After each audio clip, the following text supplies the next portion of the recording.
Hello, everyone, and welcome to WowFest 2021, our special 21st anniversary festival. I'm Madeleine Hennigan, co-director of Writing on the Wall, and it's really lovely to have you here with us in the Zoom room tonight. So before we kick off, just a few points about Zoom, really. So some of you have your cameras off, some have them on. You have total control of your cameras. It is really nice for us to be able to see the faces of our audience and to try and get that real life event feeling, but obviously the choice is yours. So feel free to keep your camera on or turn it off. The other thing to say is when we move into the Q&A discussion part of the event, if you'd like to speak, you can use the raised hand function. At the bottom of your Zoom controls, you'll find that under the reactions button. Raise your hand, and when it's your turn to speak, you'll be invited to unmute yourself, and then you can speak directly to our speakers tonight.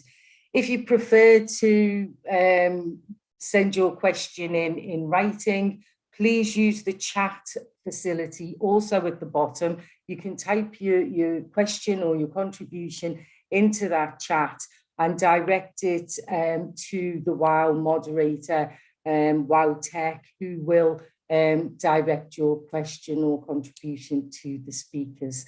So that's the two different ways you can ask questions. The other thing to say is for the best viewing experience, if you want to see our speakers up close and personal, you can click onto the view at the top, click onto speaker view. If you want to see everyone else who's in the event, use the gallery view and you can scroll through and see if there's anyone here you know. So that's it really on the Zoom etiquette kind of thing. So this evening, we're delighted to be joined by very good friend of the festival, Gary Young. And for his first time at WowFest, Paul Mason. We're delighted to have you both here with us tonight. And they're going to be discussing the rise of the far right and how to stop it. And that's something we know a little bit about in Liverpool, where every time fascists try to march in our city, the scale of the anti-racist opposition has been great, so great that the only marching the fascists got to do was right back onto their trains, accompanied by the police and the Benny Hill theme tune. But that was a while ago now, and this last year has been unprecedented, and things are very different on so many fronts. We've seen the storming of Capitol Hill by right-wing agitators, following their endorsements by the President of the United States. We've seen the right-wing backlash to the Black Lives Matter movement, and with that, an increase in racist attacks, not just on Black people, on Muslims and on the Chinese community also. The pandemic gave a huge boost to conspiracy theorists, with right-wing anti-lockdown protests up and down the country, the largest of which was in London. And also the pandemic has meant that people have been spending a lot more time on social media, where far-right groups have become a lot more sophisticated with their messaging. So what does this all mean for anti-racist campaigners, and what are the implications for global democracy? Here to pose some questions, important questions, and to host this evening's event, we're delighted to be joined by Faizi Ismail. Faizi's a full-time lecturer at Goldsmiths, University of London, where she teaches global policy and activism. Her teaching and research interests include protest movements, labour and the climate crisis, and anti-imperialism. And outside of that, Faizi is an activist and a trade unionist. So could you join me, please, in giving a big virtual welcome to Faizi Ismail. Thanks, Madeleine, and congratulations on such a brilliant festival lineup. We are extremely lucky to have Gary Young and Paul Mason with us this evening to talk about the rise of the far right and how to stop it. two people who have spent many years thinking and writing about racism and fascism and have been closely following and involved in the movements against them. Gary Younge spent 26 years at the Guardian newspaper in various roles before becoming the Guardian's US correspondent for 12 years and then editor at large. He was also an active trade unionist during his Guardian days, and he's now professor of sociology at the University of Manchester. He's the author of 5 books, including Another Day in the Death of America, A Chronicle of 10 Short Lives, and The Speech, the story behind Martin Luther King Jr.'s dream. And he's also recently contributed a chapter to Des Friedman's new book on The Guardian called Capitalism's Conscience, 200 Years of The Guardian. And I like the way the columnist at the Hindu newspaper in India put it last year when she was interviewing Gary. His political commentary, grounded in his reporting experiences, has offered readers the world over clarity and perspective on both key global developments and their local manifestations, while zooming into oppression and exploitation in those societies. Paul Mason was economics editor at Newsnight and Channel 4 News for several years. He writes regularly for The New Statesman, The Guardian, and many other news outlets. He reported extensively on the 2008 financial crisis, and in particular, the experience of austerity in Greece and the political fallout from that, the rise and fall of Syriza and the rise and fall of Golden Dawn.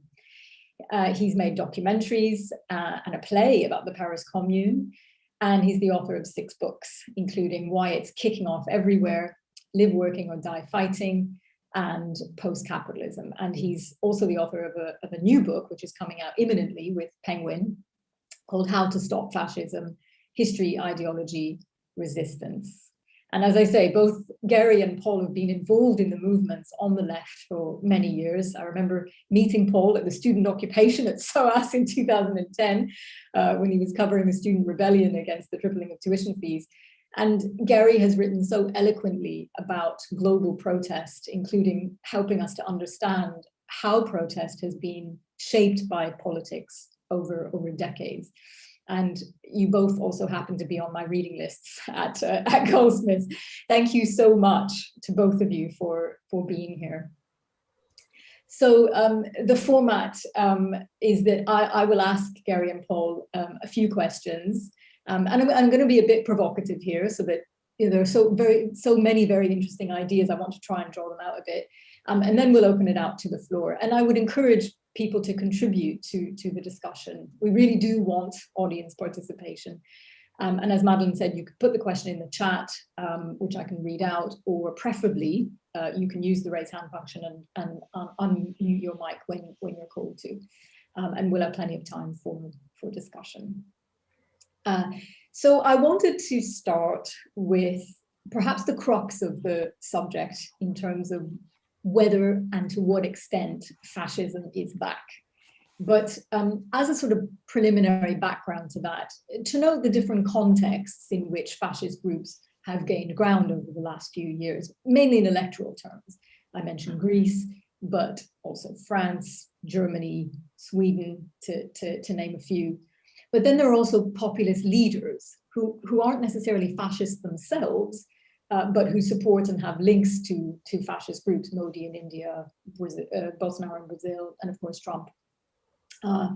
There's also Viktor Orban in Hungary. I'm sure people will have seen who's being hosted tomorrow by this government in London. So many of them are authoritarian, but then you also see authoritarian tendencies in politicians who are not populist, like Boris Johnson, who is currently trying to impose a very draconian bill against the right to protest, as we know. So my question is, how are we to make sense of the fascist threat, while at the same time, being nuanced in our understanding of it and not falling into the trap of labeling every bad politician a fascist? Either one of you can. Yeah, you first, Paul. Well, thanks for that, and hi to everybody. I think you get to the crux of the question there, Faizi. Since the 90s, when right-wing populism kind of burst onto the scene and an academic industry kind of flourished in studying it, there's been an assumption that you can have separate categories. The European Union even has like a guide to who's a fascist, who's a right-wing populist, and this is an official European Union guide. It says fascists use violence to undermine democracy. Right-wing populists have a different concept of democracy, but are generally non-violent. And then, as you say, there are authoritarian wings of most conservative parties. The basic problem is that, the assumption was that the right-wing populists would act as a kind of firewall to prevent real fascism re-emerging. And so Farage absorbs the kind of colonialist, racist mentality of a lot of petty bourgeois and some working class people in Britain, and he gives it expression. Ditto Trump. The theme of my book is basically this: the firewall is on fire. That's the problem. The right-wing populism is sucking in both aspects of authoritarian conservatism. I think, for example, Johnson is a right-wing populist. And more importantly, it's begun to interoperate with, the fascist groups are generally small. The Proud Boys in America, the Patriotic Alternative here in the UK, even if you count the DFLA, the Football Lads Alliance, as fascist oid, they're not huge. The biggest problem is that all these three political tendencies, from, for example, Priti Patel and Boris Johnson, through to Farage and Batten, the leader of UKIP, right through to Tommy Robinson and the illegal fascist groups in Britain, they have a shared political logic. And I think that is what's new. The reason the firewall is on fire is because, so I went on the English Defence League, DFLA demo near the Churchill statue. I went undercover on it to report it and write about it last summer. And what was interesting was that boneheads, my age, I'm 60, some of these people, we were literally chasing around East London in the 1970s and 80s, right? The same people are now kind of drawing their pension. They're still on the streets. But the kind of classic right-wing football hooligan now has a theory that they didn't have, I don't think, even 10 years ago. When I was covering the BNP 10, 15 years ago as a reporter, it was generally inchoate, badly expressed colonialist prejudice you were dealing with, racism and misogyny. Now, the same people say to you, when's the global ethnic civil war starting? And they've all read the stuff that Bannon is popularizing, the traditionalist philosophers that we might get to talk about. So I think, in the sense that I'm not madly worried about national action, it's illegal anyway, Atomwaffen division, Patriotic Alternative, and Tommy Robinson, although Robinson was at one point the most followed person in Britain on Facebook. I'm worried about the Facebook groups, the WhatsApp groups, into which this really quite developed and finely tuned new fascist philosophy is being spread. And instead of, as I say, instead of the right-wing populists acting in any way as a barrier to it, they've become the amplifier to it. And Trump's his literal call for insurrection on 6th of January is just one example. Bolsonaro, he appears on horseback outside the Supreme Court in Brasilia, calling for it to be overthrown. I mean, and who else turns up? Actual Brazilian fascists with guns. It's like, so there's a symbiosis now that the political science brigade, with their obsession with defining and separating into logical categories these three things, have missed their discipline of political science in universities moves too slowly for what we need is a movement theory, a movement discipline that studies and reacts to fascism. And we can't leave it to slow moving sort of formalistic political science. I think I would just add to what Paul said there, that I think that populist group that you talked about, that you said would, might have acted as a firewall, has ended up acting as a conduit, actually, between the margins and the mainstream, so that you get the Republican Party is a perfect example of this, where in 2008 you get this moment where John McCain is speaking, and a woman puts up her hand and says, you know, I don't trust Obama. He's a Muslim and he's a terrorist. And McCain takes the mic away from her and says, no, he's not, ma'am. He's a good family man, you know, as though that stands in opposition to being a Muslim, but never mind. He's a good family man with whom I happen to have honest political disagreements. And the truth is that when he took on Palin, and when, you know, they go to the polls, Republicans have always relied on that element of extreme right-wing America in order to get elected. They always had the dog whistle, whether it was George Bush going to the place where they still had segregated proms, and outlawed Bob Jones University, where they said that interracial dating was not allowed, or his Ronald Reagan and welfare mums, and kicking off his campaign in Philadelphia, Mississippi, where 3 civil rights workers had been murdered just 17 years earlier, 16 years earlier, talking about states' rights, or the Willie Horton ad for George Bush Sr.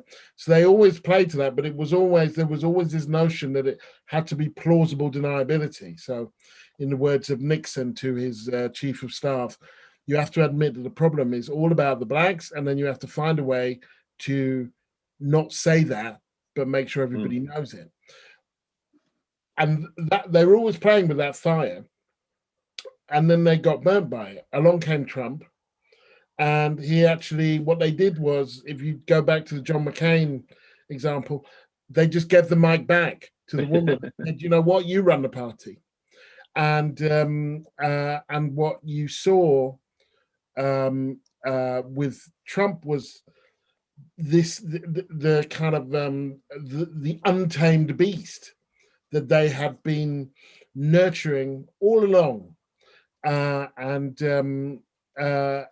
so that then became a conduit right into the center.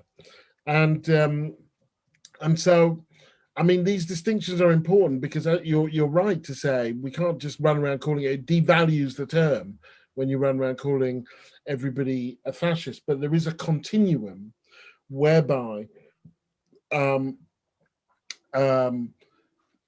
kind of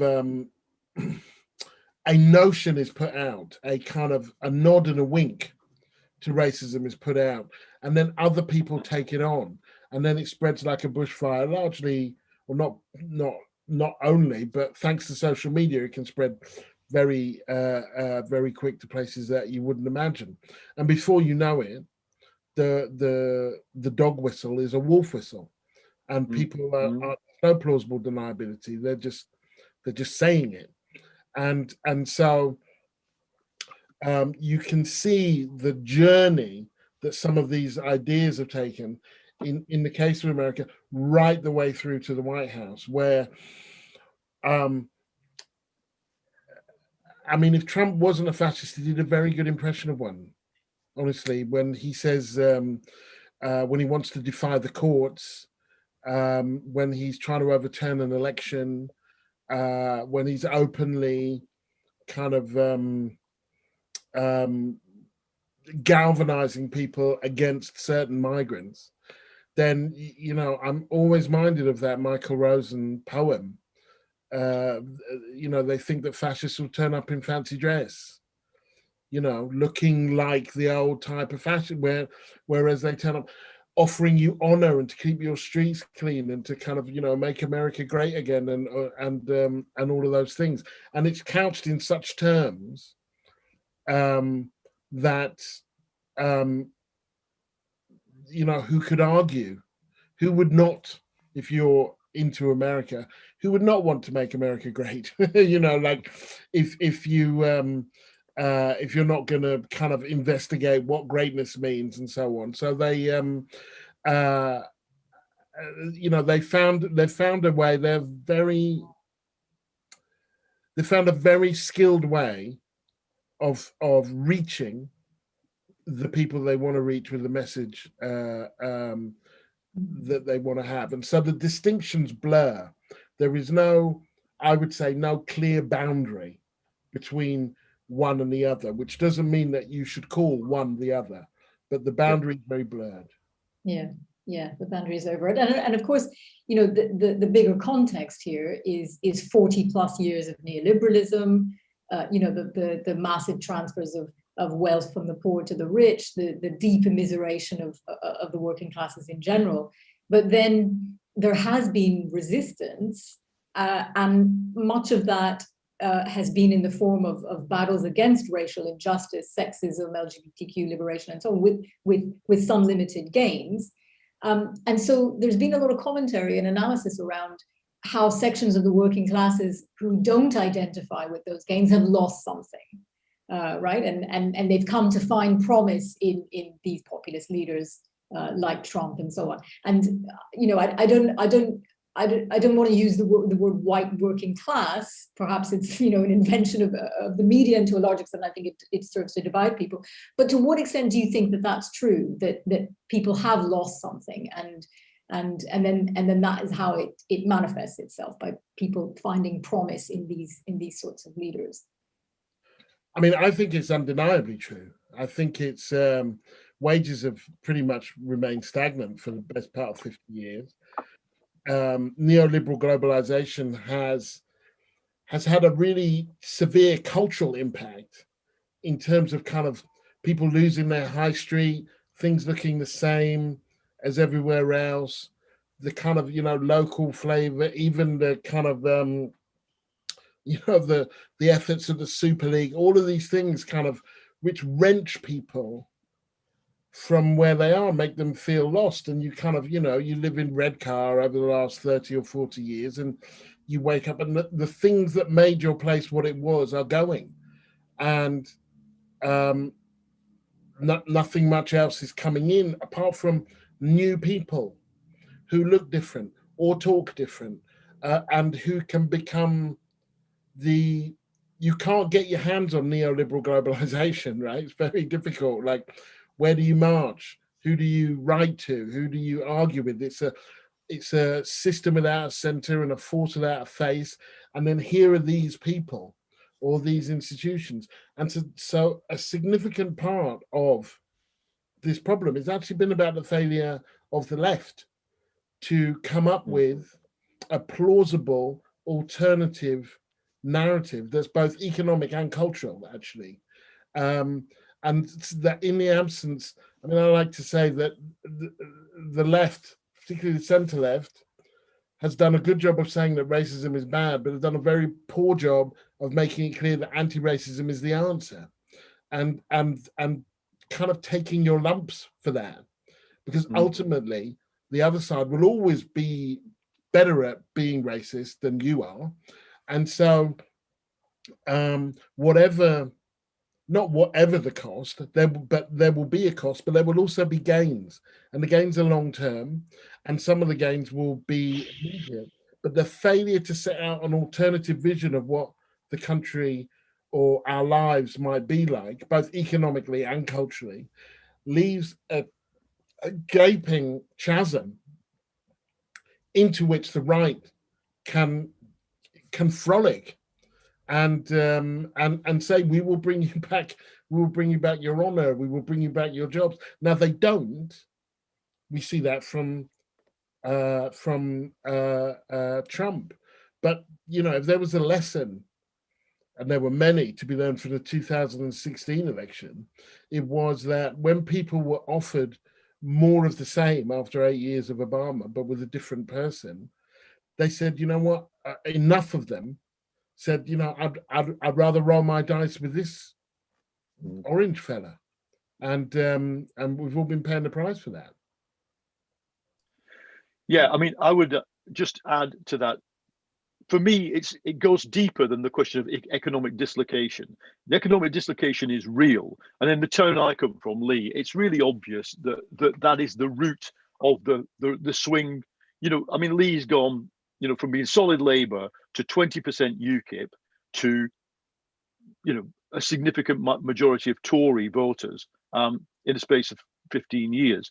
And that happened at the end of the neoliberal era, not, in other words, while things were being destroyed. It happened when neoliberalism went wrong. Now, this to me suggests that what we're experiencing is what I call in my book, Clear Bright Future, a crisis of the neoliberal self. Because a lot of people spent a lot of time molding their personality and their belief system around the idea that the market infallible machine that will sort everything out for you. And when that failed, it didn't just clearly fail economically, it fails as a kind of life philosophy, a kind of overarching ideology. And this is, I mean, I certainly think that is what was behind the rise of the right-wing populists in places like Leigh. But what I now think, having gone back and studied it, one of the most under-read, not read enough, authors during the original rise of fascism was the sociologist Karl Mannheim, who's a kind of Marxist, curious kind of bourgeois sociologist. And what he said was, what happens at a moment when an entire worldview, like the Prussian Empire worldview, that Germany's a great country, Germany's the greatest civilization in the world, when an entire worldview is suddenly smashed, what you get is people, we would today call it, he doesn't use the word, we would say they co-create an alternative ideology.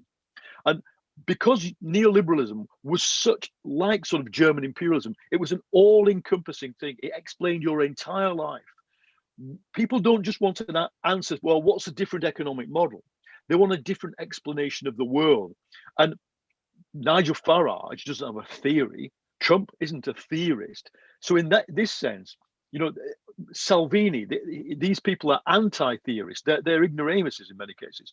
But behind them stand theorists of the world, the new, European New Right, people like Bannon, people like de Carvalho, who's this philosopher behind Bolsonaro. And what they have is a theory, an overarching replacement utopian theory. Now, Gary is absolutely right. The left, what does it have? It's not even anti-capitalist. It's not, the one thing that either you were kind of expressed a cultural sort of working class belief system, a virtue system, or you were anti-capitalist.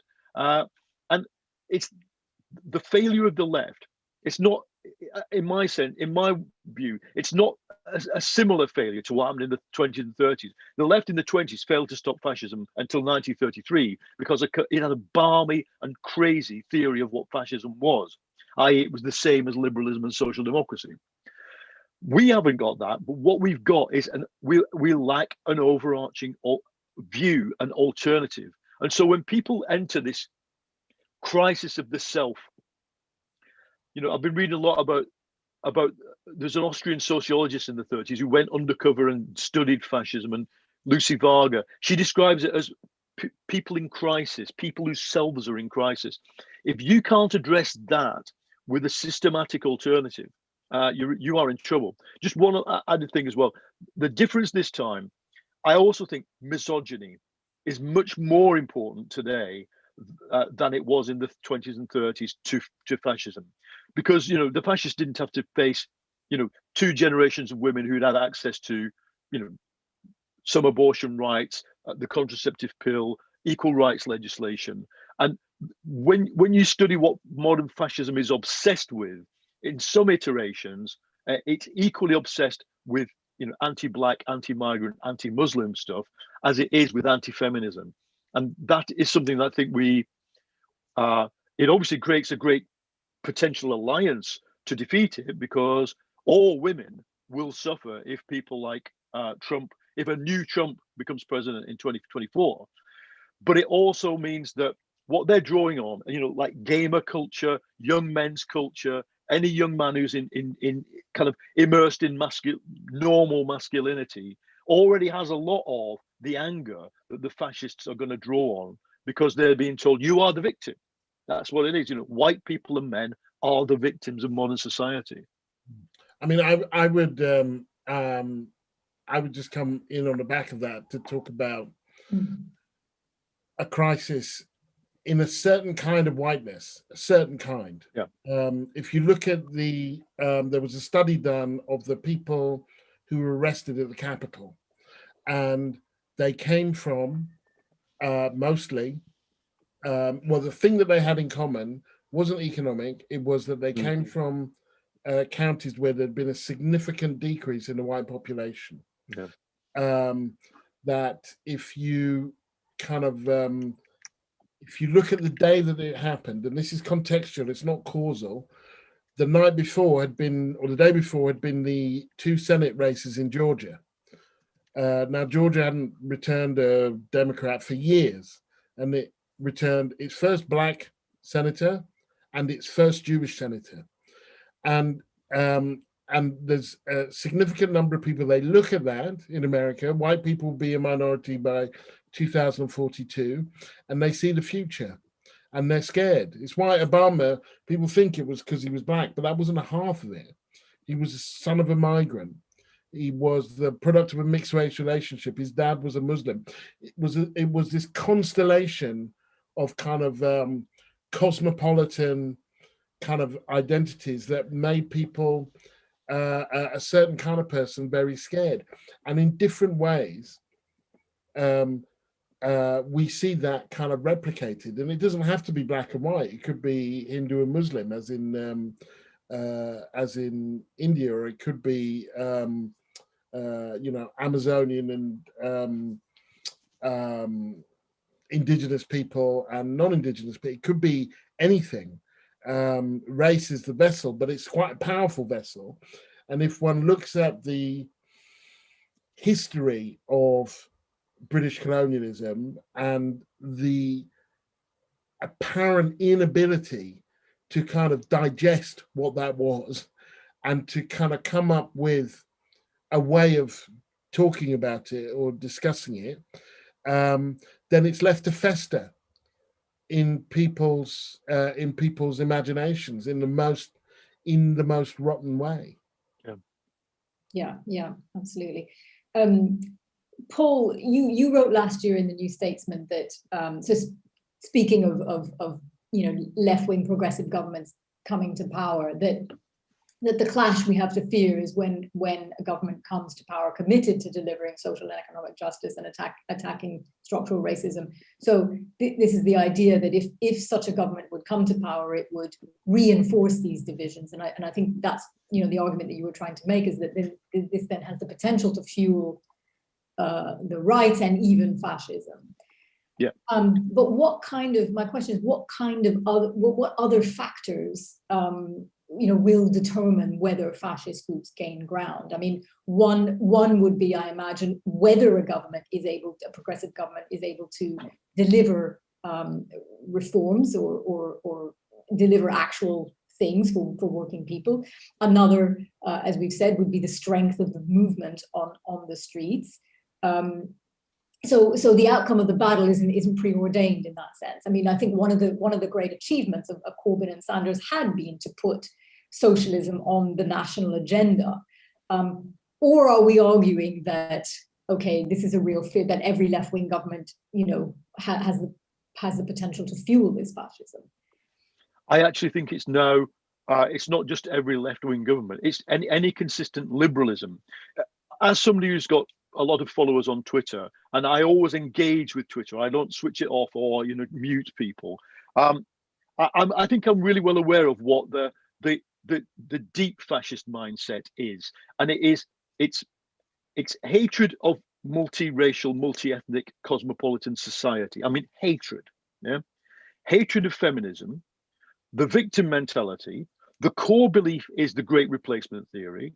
That migration is a form of genocide. Now, if you believe that, as Gary says, there's a crisis of whiteness, of sort of unskilled, uneducated whiteness, because the wages of whiteness theory from the 1930s says, it is exactly those people. All they've got is the ability to hail a taxi, as a white face when a black face can't.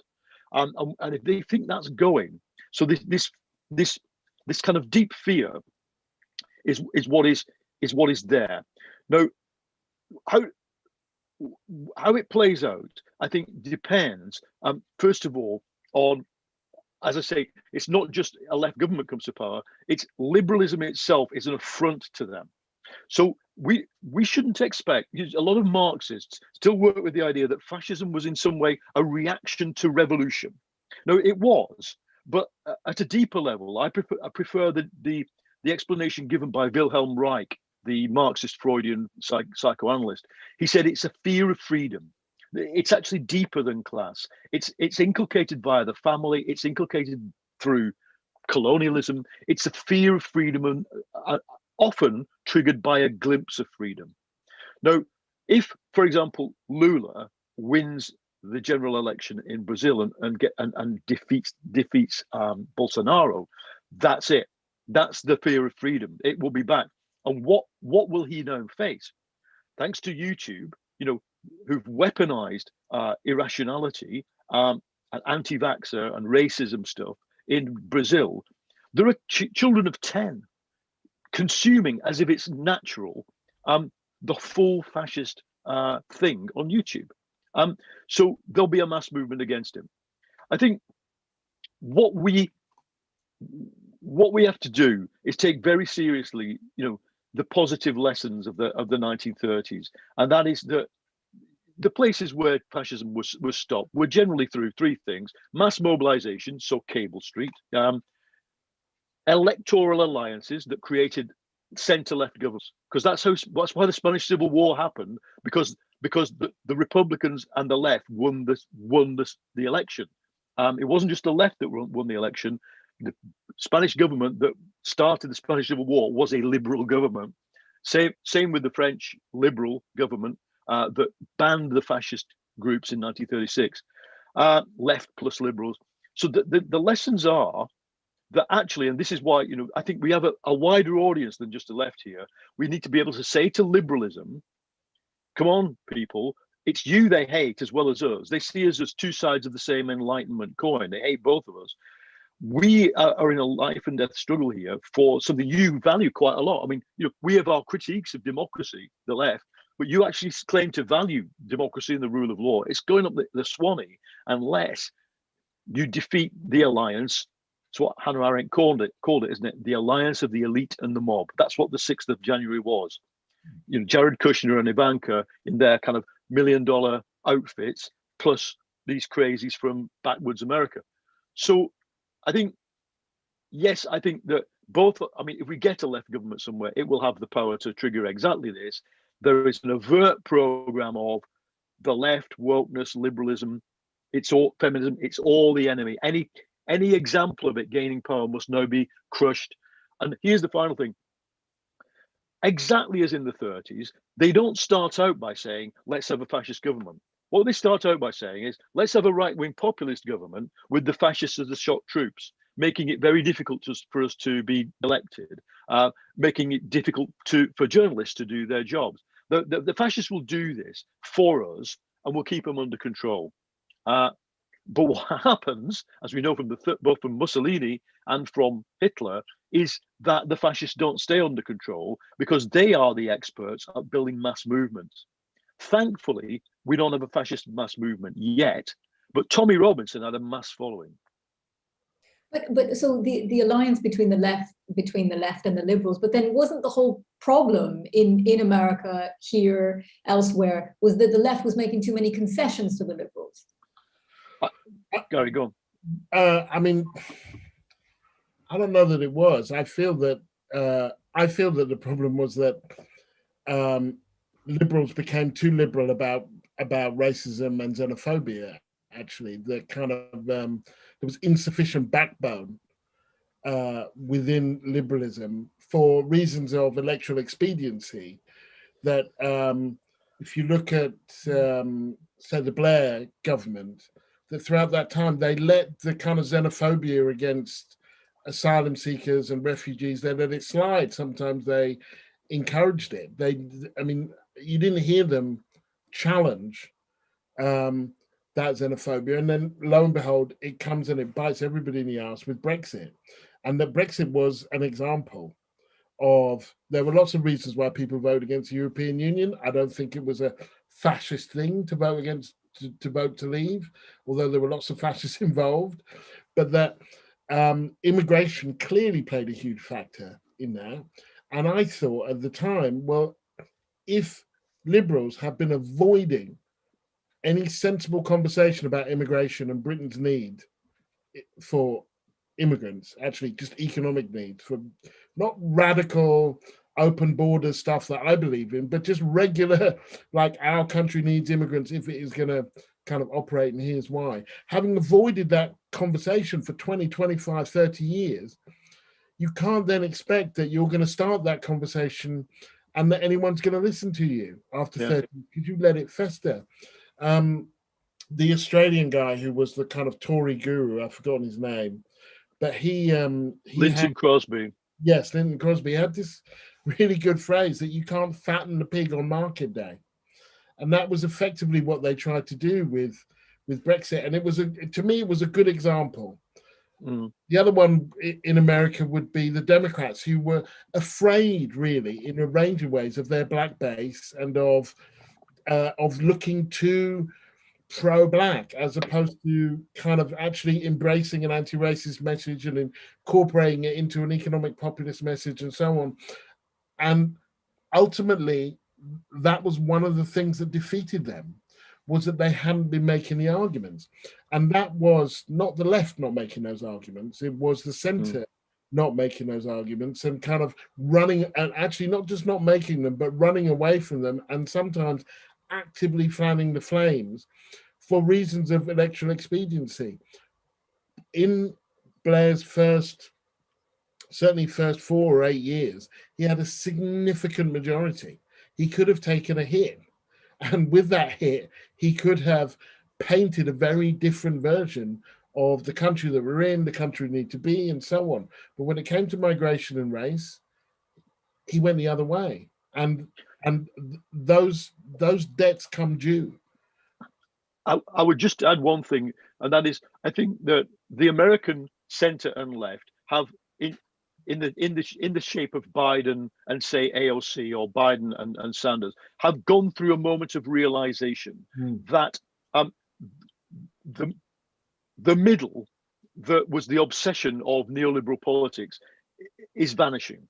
The whole idea that what they would win by winning over moderate Republicans who were only a bit racist, and they really loved America and they didn't want to see America retreat from a world stage. It didn't happen. I mean, 10 million more people voted Republican, voted for Trump, than voted in 2016. What I think that the Biden people came to realize is we're going to win by mobilizing our side.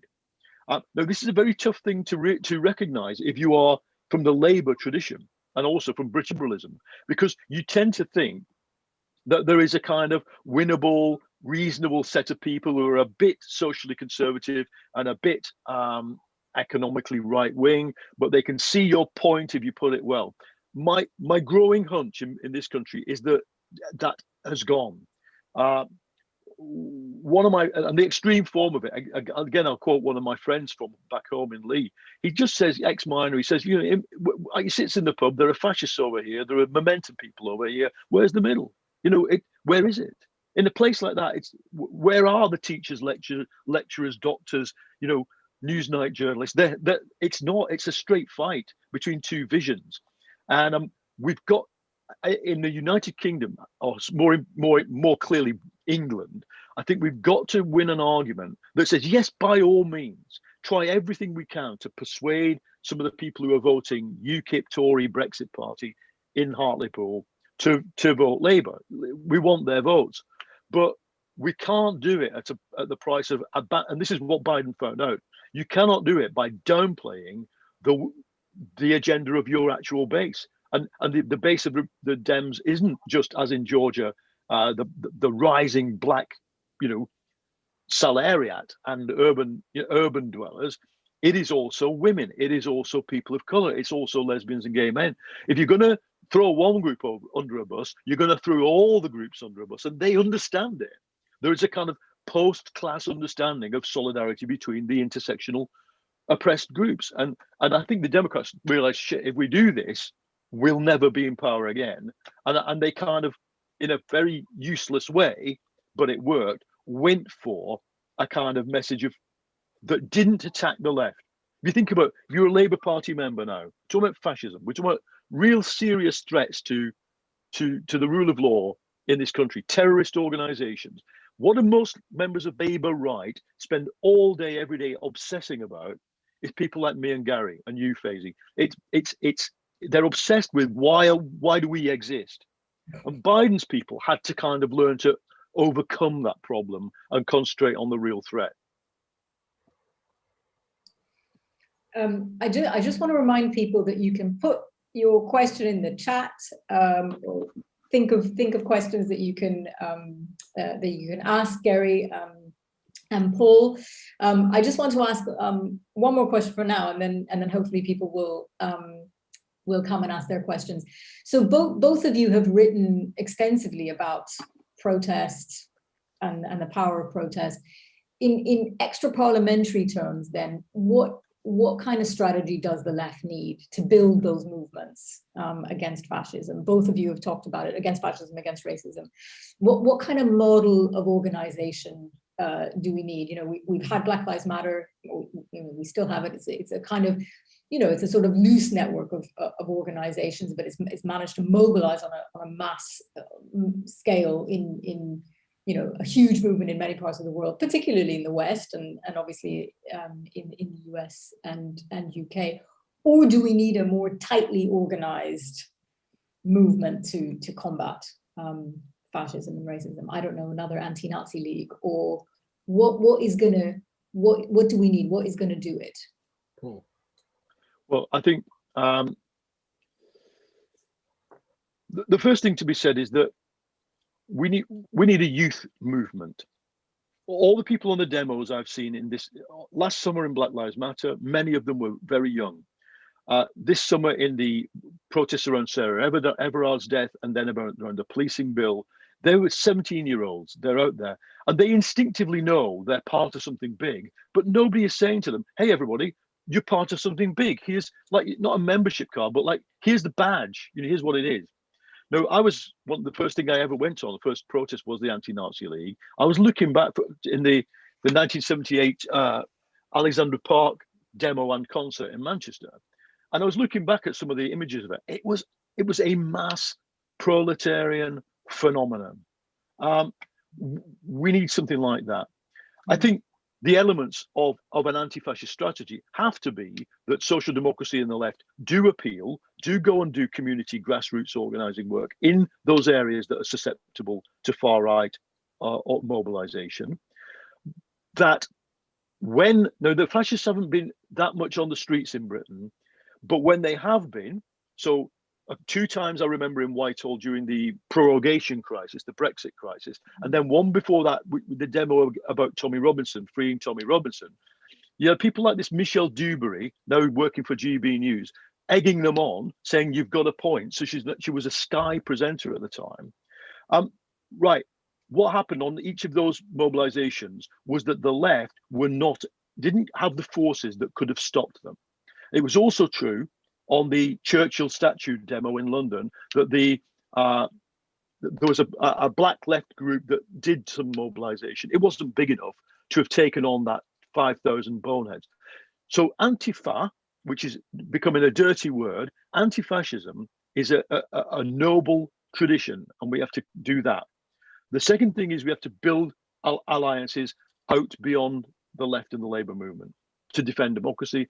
And I do think now, this is probably one of the most controversial things I'll say in my book, we have to consider that some countries have constitutional setups, the USA, that make them very weak in the face of modern fascism, with its obsession with hate speech, freedom of speech, networked protest.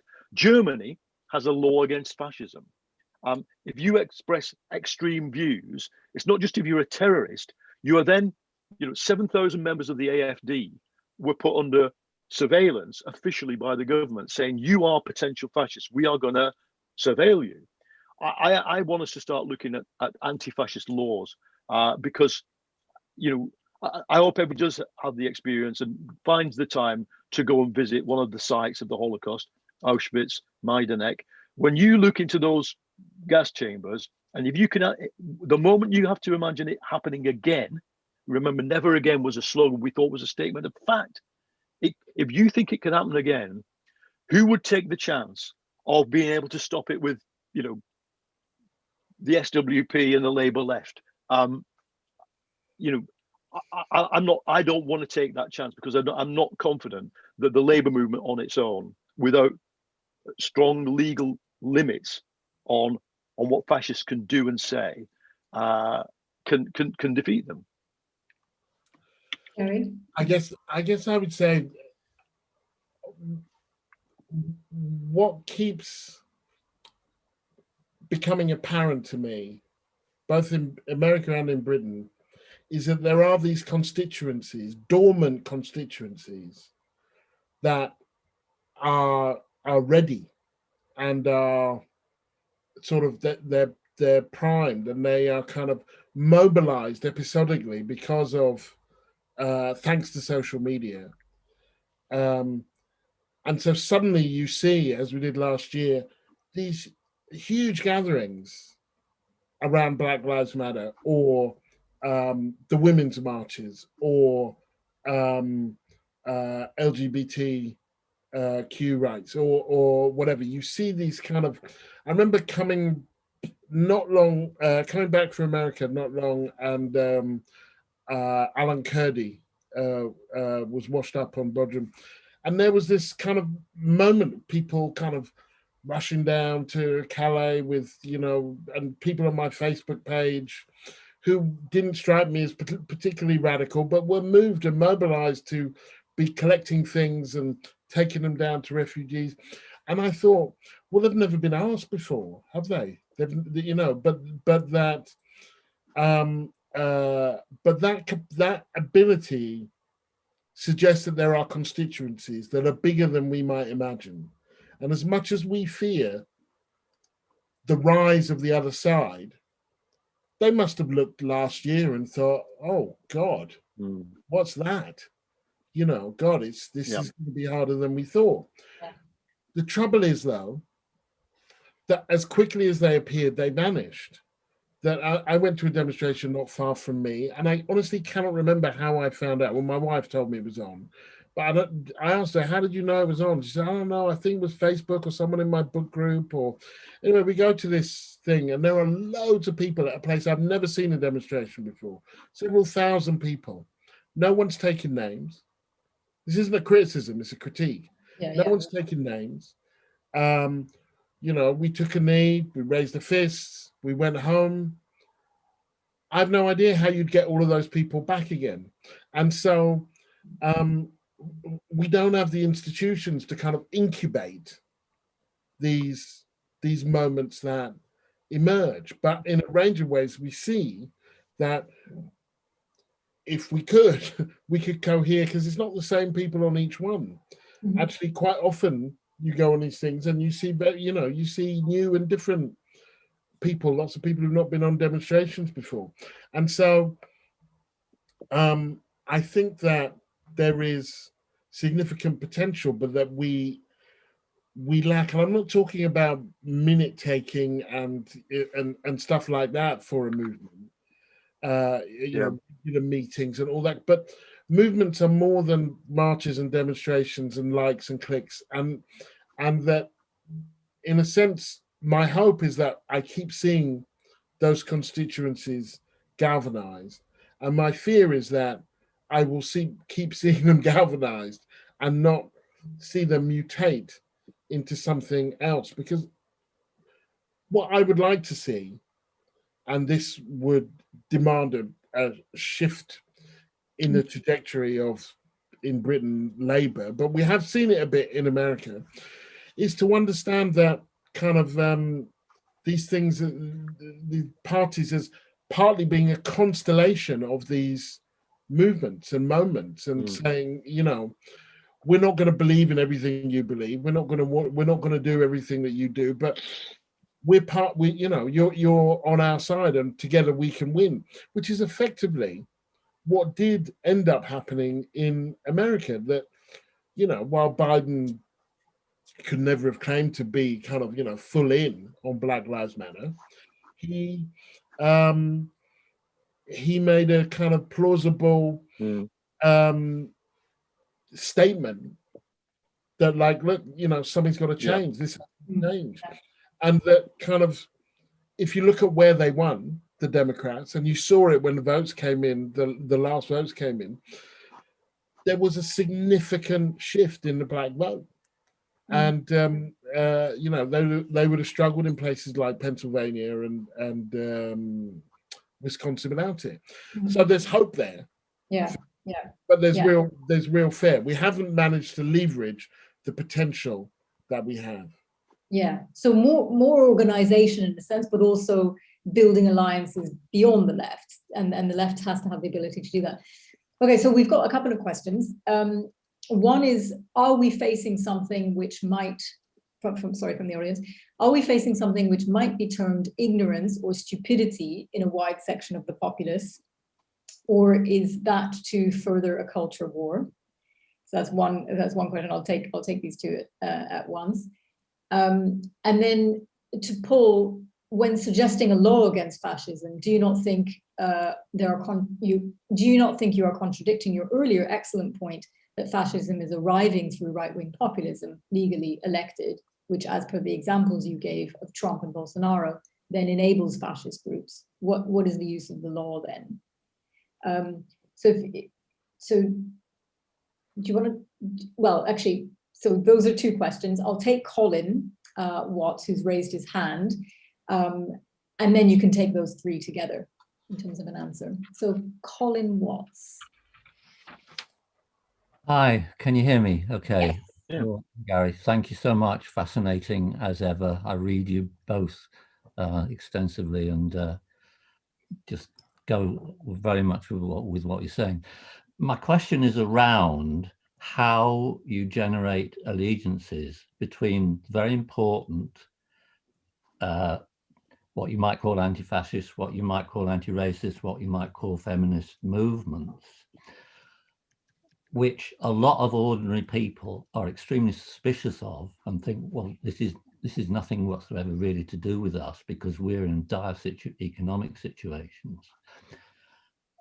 What are the means of A, bringing those groups together, and B, identifying and pulling out people who actually have goodwill but actually are very suspicious of those movements? Good question. So if I start, because one of them was just support. I mean, I don't think it's just ignorance. I think there is a willful desire to seek a different reality. That's where you get all of these conspiracy theories coming from and so on. It's not that they're stupid. It's that, or that they don't know. It's that they want to know something else, and they don't like the knowledge that's out there for them, so they seek some other knowledge. I wish it was ignorance, because if it was ignorance, then we could teach them, and then that would be it, you know. But I don't think it is. I don't think that, in a sense, Trump was very knowing. You know, he knew what would work for his base. And so sadly, I don't think it is ignorance. And then to the last question, which is a very good question, Colin, I think that the challenge is to make them relevant, is to make those organizations relevant, the feminist organizations, the anti-racist organizations, and to, that I had a fear, which I'll share towards the beginning of Black Lives Matter, which was, are we just going to end up talking about statues now? Because the problem with the statue was that it represented something else. I don't think before that happened. So I was all for bringing down Colston and all of that. I didn't have a problem with it, but I was kind of keen at a certain point to move it on to why the statue was a problem to the modern day, because I don't think prior to then, if you'd asked 20 Black people, what's your biggest issue? They'd have said statues, right? They'd have said education, jobs, this and that. Now, you have to get into those conversations somehow, and so this isn't a criticism of that particular thing. It provided a focal point for a certain kind of conversation and so on. But that when you can connect, if you can't actually connect your Black Lives Matter conversation, your Black Lives Matter discussion to the real lives of ordinary people, then you've got a problem. Yeah. And I'll give you quite a good example from my reporting on knife crime, which is the slogan "Defund the police," which is not a slogan I love, actually, because it's very confusing to people. And a different way that I would say phrase it would be a public health approach. And if you said to people, where I live in Dalston, but in lots of places in London, look, you've got kids being excluded for virtually no reason, being off-rolled so that schools can do better in their league tables. You've got a cut in child and adolescent mental health services, which means if a kid has a problem, then they're struggling. Then you've got a cut in youth services. Then why are we surprised when we have a rise in knife crime? We really shouldn't be. They cut the educational maintenance allowance.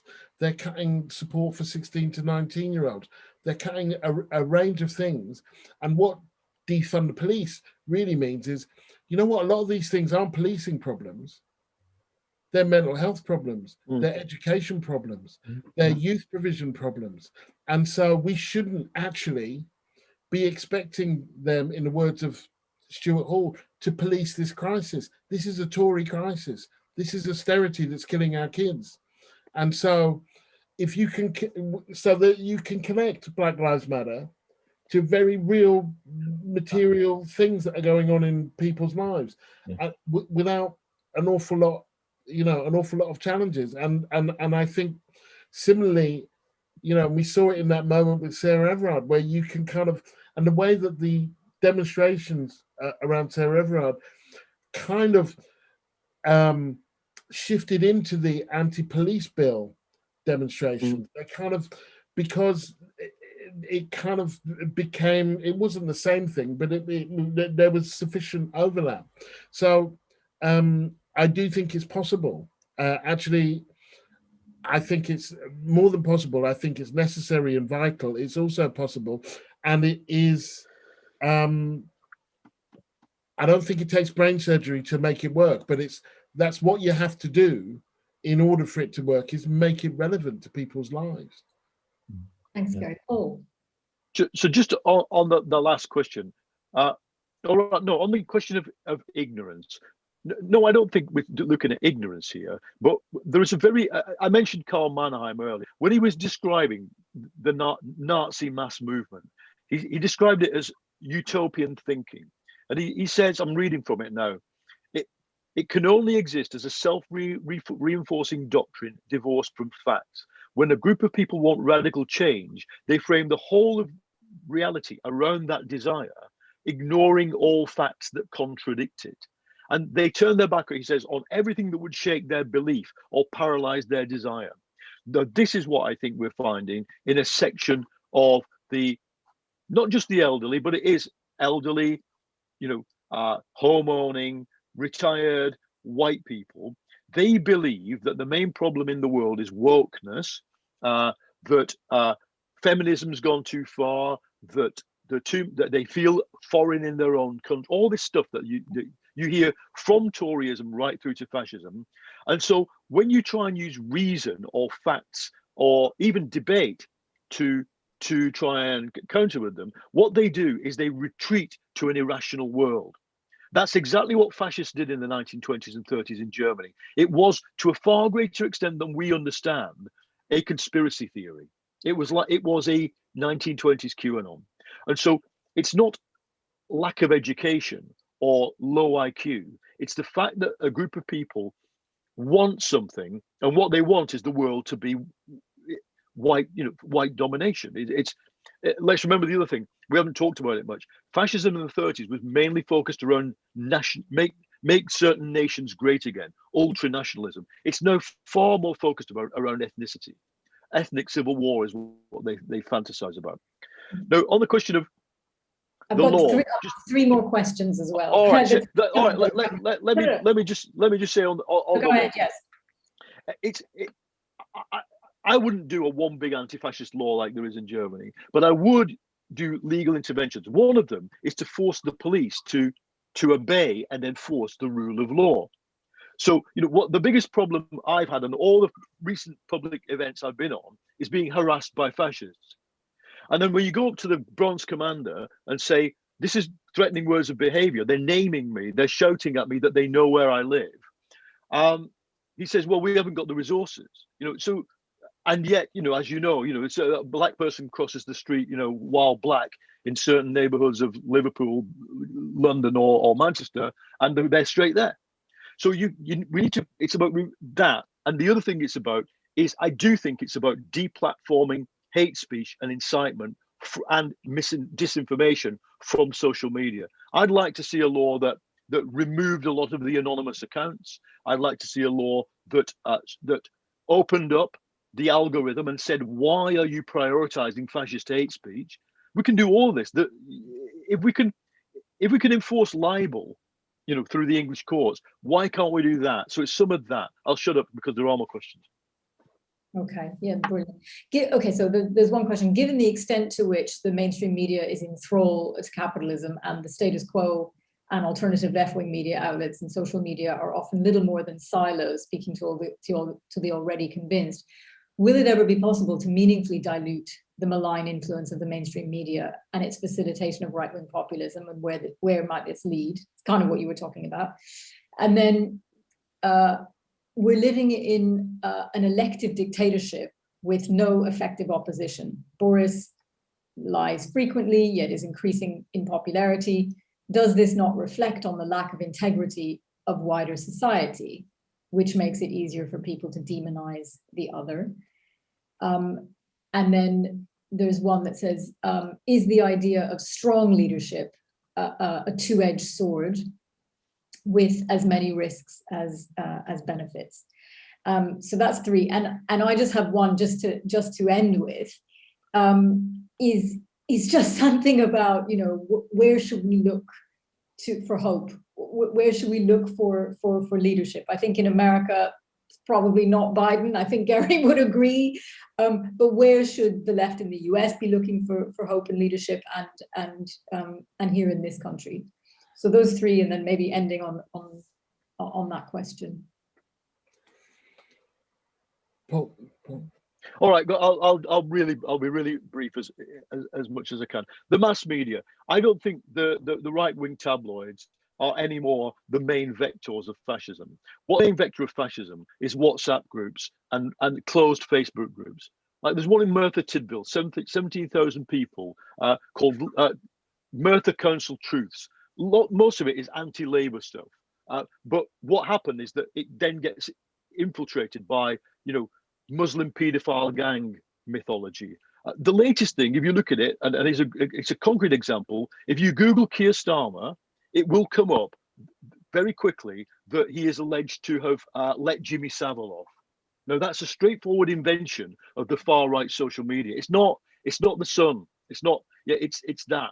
Mm-hmm. And so I think that's the place. Now countering that is, well, we saw a great example of it with the deplatforming of Parler, which is this right-wing Twitter alternative. It was taken off the app stores, and it suddenly lost its power to vector and amplify disinformation. So that's one thing. I will skip to the question of leadership and hope, put them together. Mm. It is in those young people who've been on the streets over and over again. In BLM, in Vauxhall, where I live, 30,000 people turned up. Now, in the 90s, I was involved in an anti-racist campaign around two guys who were killed by the police, Kennington Police Station, in the 90s. And we had a march, which was led by the Nation of Islam and the family of the victims and the white left, and we didn't even stop the traffic. Now, the children of those people could summon 30,000 people and take Whitehall. We have, as Gary says, we've got it. And the problem is, the dispiriting thing is, in this Labour hasn't even got an alternative. Let's be frank. But the worrying thing is, and as you know, I would supported Starmer for leadership, but I'm equally critical of him as I have of all Labour leaders. When confronted with an obvious fascist on LBC, he didn't know really what he was dealing with. Because it wasn't that he ducked out of confronting her. He didn't know what he was dealing with. He didn't recognise great replacement theory. Why is this? When you talk to a lot of Labour MPs, thankfully I would say outside Liverpool, because Liverpool's got good Labour MPs, a lot of Labour MPs don't want to accept that any part of their constituency is racist. They'll say things like, my people are salt of the earth, they're just misguided, blah, blah, blah. And so they don't want to accept that in the pubs and clubs and Facebook groups that they're dealing with, there is a malign fascist operation at work. And so we've got to win that battle on behalf of all those people who take to the streets. That's why I persist so strongly in fighting within the structures of the British Labour movement. So try and be quick again. First of all, mainstream media is not helpful, clearly, but one thing I always look back to with the mainstream media is 2017 election, where the mainstream media was pretty much full scale against Corbyn. Everybody knew for sure that this was going to be a complete failure. Labour was going to lose seats, was going to lose votes, and they couldn't do it. They couldn't do it. They contributed in 2019, but in 2017, which just shows the limits of it. Yeah. But it does, what the mainstream media does do is help mainstream a kind of enemy against various kind of, groups of people. That asylum seekers was barely a term in the 80s. Yeah. And yet it became a kind of, it became a group to really kind of hate by the mid-90s. And that didn't happen by itself. Think about kind of people speaking to each other and preaching to the choir. I would say sometimes the choir is not as big as you'd think it is, and the choir needs a song to sing too. And so, and in the absence of a choir master, not to kind of take the analogy too far, the metaphor too far, that kind of we need some of these arguments out there. We need to kind of feel equipped.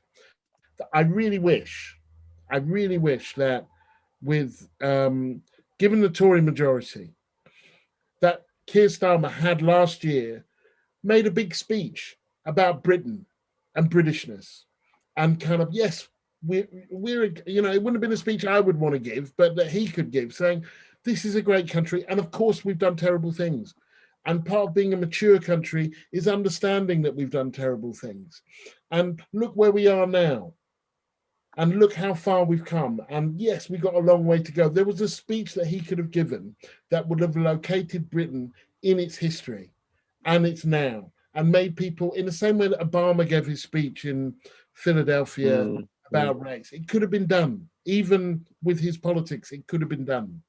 And you keep ducking these issues like immigration and Brexit, it will come back in the end and it will bite you in the arse. Now, I would say this, Fauci, about Biden. Yeah. I wouldn't look to Biden for leadership, particularly in terms of he's not my guy and he has a terrible record in terms of Iraq war and need to heal and so on. But I've been actually really impressed and grateful for the most part at the trajectory that he's taken, which, to kind of back up Paul's point in a way, not that Paul went this far, but that he learned from the mistakes of Obama in terms of doing something that, if you're going to do something that they're going to hate you for anyway, go big. His kind of reinvigoration plan for the American economy is kind of more than I would have hoped for. Do you think he's doing that consciously? Sorry? Do you think he's doing that consciously? Well, I do. And the reason, he's not doing it for my benefit, but I do think that he's made he's made a calculation. There's nothing, or there's very little in his past to suggest that, this is where he'd be. But that when Obama started in 2008, 2009, 2010, and people were complaining about him, and he should do this and he should do that. And my feeling was he should, but there's no left to push him. Yeah. No left to go, and it would be unreasonable to expect him to organise a left opposition to himself. What is different at the moment with Biden and the Democrats is that there is a Black Lives Matter movement, and there is a significant left within the Democratic Party, and that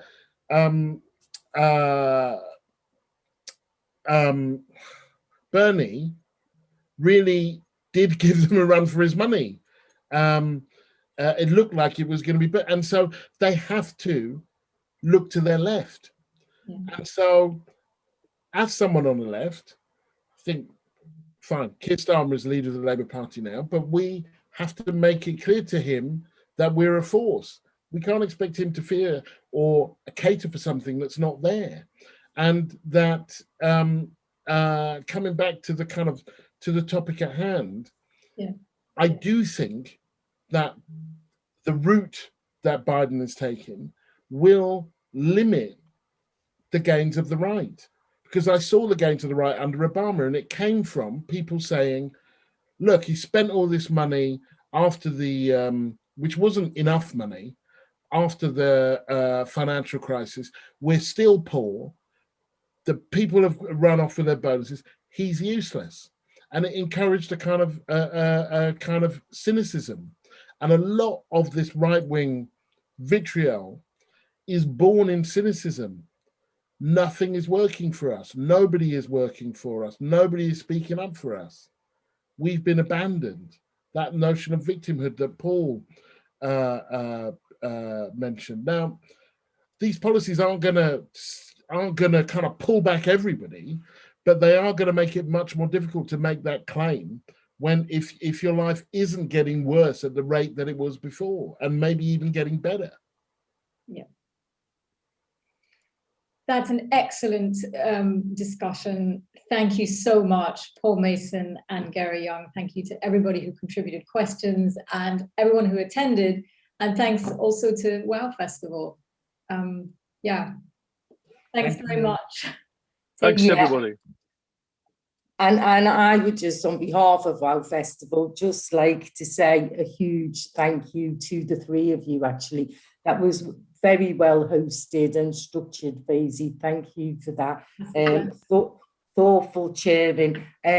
You know, I think all of us, and many people with us this evening, will have been really fighting fascists and their ideas for all of our adult lives. And I think one thing that we are agreed upon is that we have to absolutely carry on doing that, no matter how long we're doing it for, whether it be on the streets, in social media, or just tackling their ideas. And I think it's events like this and discussions like this that help us refine our arguments and shape them. So it's incredibly important that we have these discussions and these debates and continue to theorize and work out the details. So a fabulous event, and a big thank you to the three of you.